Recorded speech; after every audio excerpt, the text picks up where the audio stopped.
Friends, ನಾನಿವತ್ತು ನಿಮಗೆ ಅಳಸಿನಕಾಯಿ ಸಿಕ್ಕಿತ್ತು. ನನಗೆ ಕಾಯಿ ಇದು ಚಿಕ್ಕದು, ಇದನ್ನ ಬಿರಿಯಾನಿ ಮಾಡೋಣ ಅಂತ.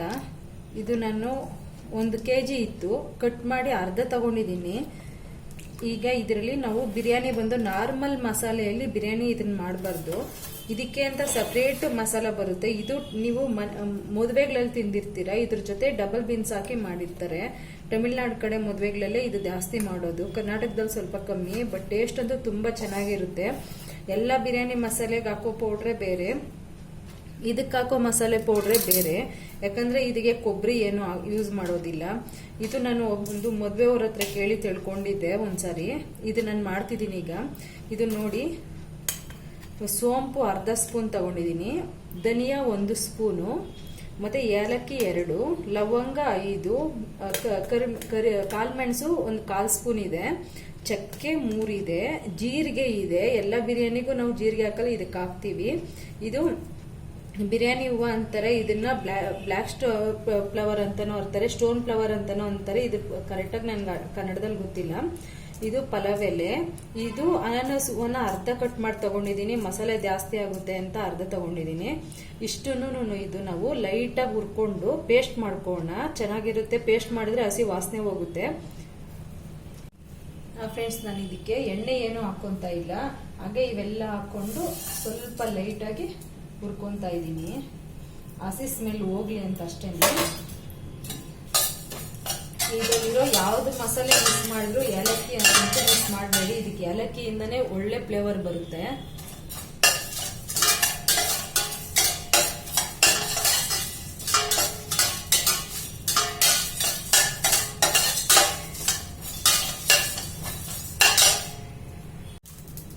ಫ್ರೆಂಡ್ಸ್, ನನಗೆ ಇದನ್ನ ಹುರ್ಕೊಂಡಿದ್ದೀನಿ. ಇದನ್ನ ಮಿಕ್ಸಿ ಜಾರ್ಗೆ ಹಾಕಿ ಇದ್ರ ಜೊತೆನೆ ಬೆಳ್ಳುಳ್ಳಿ ಮತ್ತೆ ಶುಂಠಿ ಕೂಡ ಹಾಕಿ ಪೇಸ್ಟ್ ಮಾಡ್ಕೊಂತ ಇದ್ದೀನಿ. ಇದು ತುಂಬಾ ಚೆನ್ನಾಗಿ ಪೇಸ್ಟ್ ಮಾಡ್ಕೊಬೇಕು ಫ್ರೆಂಡ್ಸ್. ಈಗ ನಾನು ನೋಡಿ ಈ ತರ ನುಣ್ಣಗೆ ಪೇಸ್ಟ್ ಮಾಡ್ಕೊಂಡಿದ್ದೀನಿ. ಈಗ ಇದನ್ನ ಸೈಡ್ಗಿಟ್ಟು ಕುಕ್ಕರ್ ಇಟ್ಟಿದ್ದೀನಿ. ನಾನು ಇದಕ್ಕೆ ಆಯಿಲ್ ಹಾಕ್ತಿದ್ದೀನಿ. ನಾನು ಆದಷ್ಟು ಆಯಿಲ್ ಸ್ವಲ್ಪ ಕಮ್ಮಿನೇ, ಏನು ಅಡುಗೆ ಮಾಡಿದ್ರು ನನಗೆ ಆಯಿಲಿಂದ ಟೇಸ್ಟ್ ಬರುತ್ತೆ ಅಂತ ಯಾವತ್ತೂ ಅನಿಸಿಲ್ಲ. ಮಸಾಲೆ ಒಂದು ಸ್ವಲ್ಪ ಕಮ್ಮಿ ಹಾಕಿದ್ರೇನೆ ಟೇಸ್ಟ್ ಬರುತ್ತೆ ಅಂತ ನಾನು ಯಾವಾಗಲೂ ಅನ್ಕೊಂತೀನಿ. ಇದಕ್ಕೆ ನಾನು ಅರ್ಧ ಸ್ಪೂನ್ ಮಾತ್ರ ಎಣ್ಣೆ ಹಾಕಿದ್ದೀನಿ. ಲಾಸ್ಟಲ್ಲಿ ಒಂದು ಅರ್ಧ ಸ್ಪೂನ್ ತುಪ್ಪ ಯೂಸ್ ಮಾಡ್ತೀನಿ, ಕುಕ್ಕರ್ ಲಿಡ್ ಕ್ಲೋಸ್ ಮಾಡೋ ಟೈಮಲ್ಲಿ. ಫ್ರೆಂಡ್ಸ್, ಈಗ ಎಣ್ಣೆ ಬಿಸಿ ಆಗಿದೆ. ನಾನು ಇದಕ್ಕೆ ಸೋಂಪು ಹಾಕ್ತಾ ಇಲ್ಲ, ನಾವು ಆಲ್ರೆಡಿ ಅದರಲ್ಲಿ ಸೋಂಪು ಹಾಕಿದ್ದೀವಿ. ಅದಕ್ಕೋಸ್ಕರ ಜೀರಿಗೆ ಮಾತ್ರ ಹಾಕ್ತಾ ಇದ್ದೀನಿ. 1/4 ಸ್ಪೂನ್ ಇದೆ ಅಷ್ಟೇ. 2 ಚಕ್ಕೆ, 2 ಲವಂಗ, 1 ಮೊಗ್ಗು, ಇಷ್ಟೇ ಇದಕ್ಕೆ ಹಾಕೋದು. ಎಲ್ಲ ಮಸಾಲೆ ಇದಕ್ಕೆ ಹಾಕಿರೋದ್ರಿಂದ ಮಸಾಲೆ ಏನು ಅವಶ್ಯಕತೆ ಇದಕ್ಕೆ ಬರೋದಿಲ್ಲ.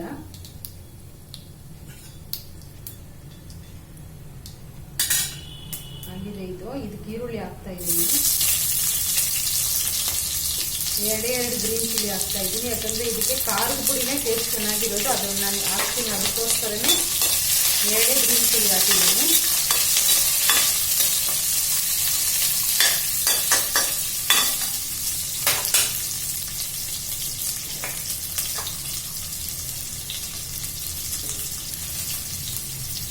ಫ್ರೆಂಡ್ಸ್, ನಾನು ಯಾವಾಗಲೂ ಈರುಳ್ಳಿ ಸ್ವಲ್ಪ ಬೇಗ ಬೇಯಲಿ ಅಂತ ಈರುಳ್ಳಿ ಟೊಮೊಟೊ ಈ ಥರ ಬೇಯಿಸ್ತಾವಾಗ ಒಂದು ಸ್ವಲ್ಪ ಉಪ್ಪು ಹಾಕ್ಬಿಡ್ತೀನಿ, ಬೇಗ ಆಗುತ್ತೆ ಅನ್ನೋದಕ್ಕೋಸ್ಕರ ಅಷ್ಟೇ. ನೀವು ಅಳಸಿನಕಾಯಿನ ಕಟ್ ಮಾಡಿದ ತಕ್ಷಣ ಮಜ್ಜಿಗೆಲಿ ಹಾಕಿ ಇಟ್ಬಿಡಿ, ಚೇಂಜ್ ಆಗೋದಿಲ್ಲ, ಕಲರ್ ಹಿಂಗೆ ಇರುತ್ತೆ. ನಾನು ಸ್ವಲ್ಪ ಬಿಸಿಯಲ್ಲಿ ರಾತ್ರಿ ಕಟ್ ಮಾಡಿ ಇಡುವಾಗ ಹಂಗೆ ಡೈರೆಕ್ಟಾಗಿ ಫ್ರಿಜ್ಜಲ್ಲಿ ಇಟ್ಟಿದ್ದೆ, ಕಲರ್ ಅದಕ್ಕೆ ಚೇಂಜ್ ಆಗಿದೆ. ಇದರಿಂದ ಟೇಸ್ಟ್ ಏನು ಚೇಂಜ್ ಆಗಲ್ಲ. ಬಟ್ ನಿಮಗೆ ಕಟ್ ಮಾಡಿದ ಕಲರೇ ಇರಬೇಕು ಅಂದರೆ ನೀರು ಮಜ್ಜಿಗೆಯಲ್ಲಿ ಅದನ್ನು ಹಾಕಿಟ್ಬಿಟ್ರೆ 2 ಡೇಸ್ ಇದ್ರೂ ನಿಮಗೆ ಕಲರ್ ಚೇಂಜ್ ಆಗಲ್ಲ.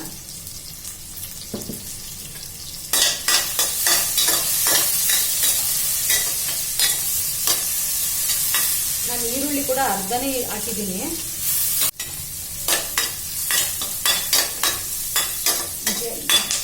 ಈರುಳ್ಳಿ ಅರ್ಧ ಬಾಯ್ಲ್ ಆಗಿದೆ, ಇದು ಸಾಕು. ಮತ್ತೆ ಅಳಸಿನಕಾಯಿ ನಾವು ಹಾಕ್ತೀವಲ್ಲ ಅದ್ರ ಜೊತೆ ಬೇಯುತ್ತೆ ಅದು.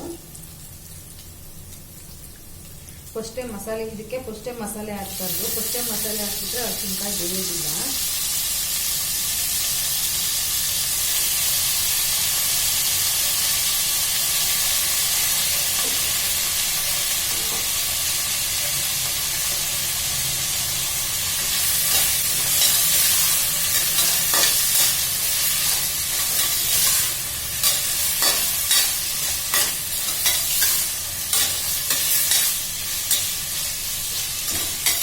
ಇದಕ್ಕೆ ನಾನು ಇದೊಂದು ಸ್ವಲ್ಪ ಎಣ್ಣೆಯಲ್ಲಿ ಒಂದು 5 ನಿಮಿಷ ಹುರ್ಕೊಳ್ಳೋಣ ಫ್ರೆಂಡ್ಸ್. ಆಗ ಇದು ಟೇಸ್ಟ್ ತುಂಬ ಚೆನ್ನಾಗಿ ಬರುತ್ತೆ.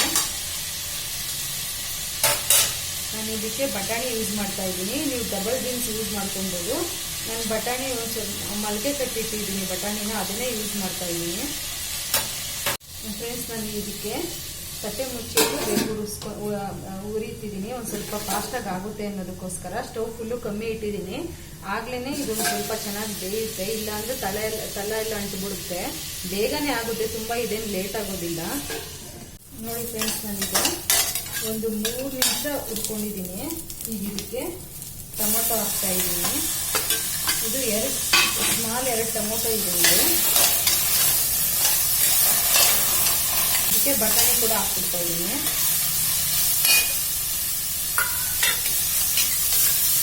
ಈಗ ಇದಕ್ಕೆ ಚಿಲ್ಲಿ ಪೌಡ್ರ್ ಹಾಕ್ತಾ ಇದ್ದೀನಿ. ನಾನು 2 ಗ್ರೀನ್ ಚಿಲ್ಲಿ ಹಾಕಿದ್ದೀನಿ, ಕಾಳು ಮೆಣಸು ಹಾಕಿದ್ದೀನಿ. ಅದರಿಂದ ಒಂದು ಸ್ವಲ್ಪ ಕಮ್ಮಿನೇ ಚಿಲ್ಲಿ ಪೌಡ್ರ್ ಯೂಸ್ ಮಾಡ್ತೀನಿ. ಈ ಟೈಮಲ್ಲಿ ಚಿಲ್ಲಿ ಪೌಡ್ರ್ ಯೂಸ್ ಮಾಡೋದ್ರಿಂದ ಅರಿಶಿನಕಾಯಿ ನಾವೇನು ಕಟ್ ಮಾಡಿ ಹಾಕಿರ್ತೀವಲ್ಲ ಅದಕ್ಕೆ ಫುಲ್ ಇದು ಖಾರ ಎಲ್ಲ ತಗೊಳುತ್ತೆ. ಅದು ಟೇಸ್ಟಿಯಾಗಿರುತ್ತೆ ತಿನ್ನೋವಾಗ. ಈಗ ಅರಿಶಿನ ಹಾಕಿದ್ದೀನಿ.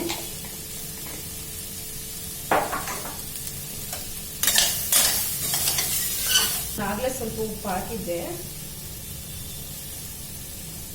1 ಸ್ಪೂನ್ ಇದೆ. ಈರುಳ್ಳಿ ಉರಿಯೋ ಉಪ್ಪು ಹಾಕಿದ್ದೆ. ಈಗ ನಾನು ಇದಕ್ಕೆ ರುಬ್ಬಿರೋ ಮಸಾಲೆ ಎಲ್ಲ ಹಾಕೊಂಡ್ಬಿಡ್ತಾ ಇದ್ದೀನಿ.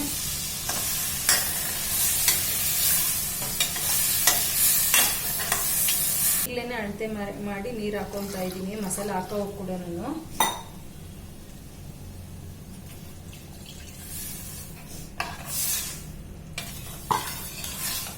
2ನೇ ಗ್ಲಾಸ್ ನೀರು ಹಾಕ್ತಾ ಇದ್ದೀನಿ.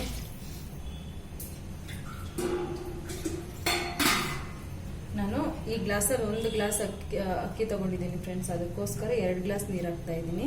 ಇದು 1/4 ಗ್ಲಾಸ್ ಎಕ್ಸ್ಟ್ರಾ ನೀರು ಹಾಕ್ತಾ ಇರೋದು ಏನಕ್ಕೆ ಅಂದರೆ, ಈಗ ನಾನು ಸ್ವಲ್ಪ ಅಕ್ಕಿನ ಬೇಗ ಹಾಕಲ್ಲ. ಈ ಬಟಾಣಿ ಮತ್ತು ಅರಿಶಿನಕಾಯಿ ಒಂದು ಸ್ವಲ್ಪ ಬೇಗ ಬಿಡ್ತೀನಲ್ವ, ಆಗ ನೀರು ಕಮ್ಮಿ ಆಗುತ್ತೆ ಅನ್ನೋದಕ್ಕೋಸ್ಕರ ಹಾಕ್ತಾ ಇದ್ದೀನಿ. ಇದಕ್ಕೆ ನಾವೆಲ್ಲ ಮಸಾಲೆಗಳೆಲ್ಲ ಹಾಕಿದ್ದೀವಿ. ಈಗ ಫ್ರೆಂಡ್ಸ್, ನಾನೀಗ ಇದನ್ನ ತಟ್ಟೆ ಮುಚ್ಚಿ ಒಂದು 3 ನಿಮಿಷ ಬಿಡ್ತಾ ಇದ್ದೀನಿ. ನೀವು ಮೊಸರು ಹಾಲು ನಾವು ಯೂಸ್ ಮಾಡ್ತೀವಿ ಅನ್ನೋದು, ನಾನು ಈ ನೀರು ಹಾಕಿದ್ನಲ್ವ ಅದಕ್ಕೆ ಮುಂಚೆ ಮಸಾಲ ಹಾಕಿದ ಟೈಮಲ್ಲೇ ಮೊಸರು ಹಾಲು ಅದಕ್ಕೆ ಹಾಕಿಟ್ಕೋಬೋದು. ನಾನು ಮೊಸರು ಹಾಲು ನಾನು ಯಾವಾಗಲೂ ಪಲಾವು ಬಿರಿಯಾನಿ ಏನಕ್ಕೂ ನಾನು ಯೂಸ್ ಮಾಡೋದಿಲ್ಲ. ಯಾವುದೇ ಕರಿಗೂ ಸಹ ನಾನು ನನ್ನ ಪ್ರಕಾರ ಮೊಸರು ಬಿಸಿ ಮಾಡೋದು ತಪ್ಪು ಅನ್ನೋ ಟೈಪು ನಾನು. ಅದಕ್ಕೋಸ್ಕರ ನಾನು ಈ ಥರ ಮಾಡ್ತಾ ಇದ್ದೀನಿ. ಇದರಿಂದ ಏನು ಟೇಸ್ಟ್ ಏನು ಚೇಂಜ್ ಆಗೋದಿಲ್ಲ, ತುಂಬ ಚೆನ್ನಾಗಿರುತ್ತೆ. ಮಸಾಲೆ ಎಲ್ಲ ಕರೆಕ್ಟಾಗಿ ಹಾಕಿದೀವಲ್ಲ, ಚೆನ್ನಾಗಿರುತ್ತೆ. ಇದೊಂದು 3 ನಿಮಿಷ ಆಗಲಿ. ಫ್ರೆಂಡ್ಸ್, ಈಗ 3 ನಿಮಿಷ ಆಗಿದೆ. ಈಗ ನೋಡಿ ನೀರು ಕೂಡ ಕಮ್ಮಿ ಆಗಿದೆ. ಅದಕ್ಕೆ ನಾನು ಆಗಲೇ ಸ್ವಲ್ಪ ನೀರು ಜಾಸ್ತಿ ಆಗಿದೆ. ನಾನು ಈಗ ಅಕ್ಕಿ ಹಾಕ್ಕೊಂತ ಇದ್ದೀನಿ. ಇದು ನಾನು ನಾರ್ಮಲ್ ಸೋನಾ ಮಸೂರಿ ಅಕ್ಕಿ ವಾಶ್ ಮಾಡಿ ಇಟ್ಟಿದ್ದೀನಿ. ಇದು ಬುಲೆಟ್ ರೈಸ್ ಅಂತಾರಲ್ಲ ಅದನ್ನ ಹಾಕ್ತಾ ಇದ್ದೀನಿ. ನಾನು ನಾರ್ಮಲ್ ಮನೇಲಿ ಏನು ಅಕ್ಕಿ ಯೂಸ್ ಮಾಡ್ತೀನೋ ಅದನ್ನೇ ಬಿರಿಯಾನಿ ಪಲಾವ್ಗೆಲ್ಲ ಯೂಸ್ ಮಾಡೋದು ನಾನು. ಇದಕ್ಕೆ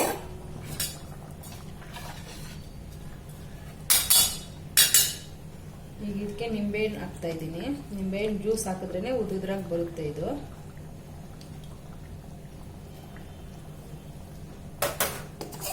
ಲಾಸ್ಟಲ್ಲಿ ತುಪ್ಪ ಹಾಕ್ತಾ ಇದ್ದೀನಿ.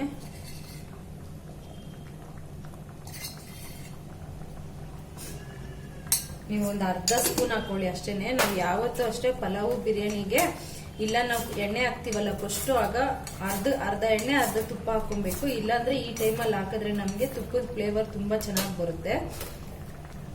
ಕೊತ್ತಂಬರಿ ಹಾಕ್ತಾ ಇದ್ದೀನಿ. ಪುದೀನ ಇಷ್ಟಪಡೋರು ಪುದೀನ ಕೂಡ ಈ ಟೈಮಲ್ಲಿ ಹಾಕೋಬಹುದು. ತುಂಬಾ ಜನ ಅನ್ಕೊಂತಾರೆ ನಾವು ಯಾವ ತರ ಮಾಡಿಸ್ತಲ್ಲ ಮಸಾಲೆ ರುಬ್ಬಿದವಾಗ ತಲೆ ಎಲ್ಲ ಅಂಟ್ಬಿಡುತ್ತೆ ಅಂತ.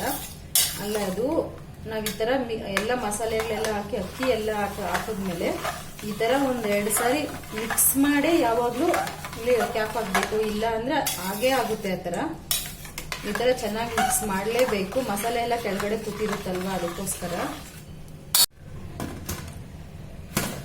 2 ವಿಸಿಲ್ಸ್ ಆಗಿದ್ದಕ್ಕೆ. ಫ್ರೆಂಡ್ಸ್, ಈಗ 2 ವಿಸಿಲ್ ಬಂದಿತ್ತು. ನಾನೀಗ ರಿಮೂವ್ ಮಾಡ್ತಾ ಇದ್ದೀನಿ. ವಾವ್, ನೋಡಿ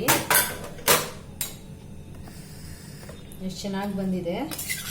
ನಾವು ನಿಂಬೆಹಣ್ಣು ಹಾಕಿರೋದ್ರಿಂದ ತುಂಬ ಚೆನ್ನಾಗಿ ಬರುತ್ತೆ, ಉದುದ್ರಾಗಿ ಬರುತ್ತೆ.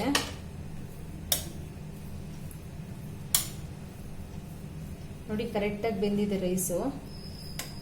ನೀವು ಬೇಕಾದರೆ ಅರಿಶಿನಕಾಯಿ ಕಮ್ಮಿ ಹಾಕ್ಕೊಳ್ಳಿ, ನಾವು ತಿಂತೀವಿ ತುಂಬ, ಅದಕ್ಕೆ ಹಾಕ್ಕೊಂಡಿದ್ದೀನಿ. ನೋಡಿ ಫ್ರೆಂಡ್ಸ್ ಎಷ್ಟು ಚೆನ್ನಾಗಿ ಬಂದಿದೆ. ಈ ಥರ ಮಾಡ್ಕೊಳ್ಳಿ. ನಿಮಗೆ ಅನಿಸುತ್ತೆ ಪದೇ ಪದೇ ಮಾಡ್ಕೊಬೇಕು ಅಂತ. ಟೇಸ್ಟಿ ಅಂತೂ ತುಂಬ ಅಂದರೆ ತುಂಬ ಚೆನ್ನಾಗಿರುತ್ತೆ. ಟ್ರೈ ಮಾಡಿ ಒಂದ್ಸಾರಿ. ನನ್ನ ಚಾನೆಲ್ ಸಬ್ಸ್ಕ್ರೈಬ್ ಮಾಡ್ಕೊಳ್ಳೋದನ್ನ ಮರಿಬೇಡಿ. ಇದಕ್ಕೆ ಬೇಕಾದರೆ ನೀವು ಮೇಲೆ ಕೂಡ ತುಪ್ಪ ಹಾಕ್ಕೋಬೋದು. ನಾನು ಸಾಕು, ಎಣ್ಣೆ ತುಪ್ಪ ಜಾಸ್ತಿ ಬೇಡ ಅಂತ ಹೇಳ್ಬಿಟ್ಟು ಇಷ್ಟಕ್ಕೆ ಸ್ಟಾಪ್ ಮಾಡ್ತಾ ಇದ್ದೀನಿ. ಬನ್ನಿ ಇದನ್ನ ಸರ್ವ್ ಮಾಡ್ಕೋಣ. ನೋಡಿ ಫ್ರೆಂಡ್ಸ್ ಎಷ್ಟು ಚೆನ್ನಾಗಿ ಬಂದಿದೆ. ನೀವೊಂದ್ಸರಿ ಟ್ರೈ ಮಾಡಿ. ನಿಮ್ಗೆ ಇಷ್ಟ ಆದರೆ ನನಗೆ ಕಾಮೆಂಟ್ ಮಾಡಿ. ಇಷ್ಟೊತ್ತು ನನ್ನ ಚಾನಲ್ ನೋಡಿದ್ದಕ್ಕೆ ತುಂಬ ಥ್ಯಾಂಕ್ ಯು.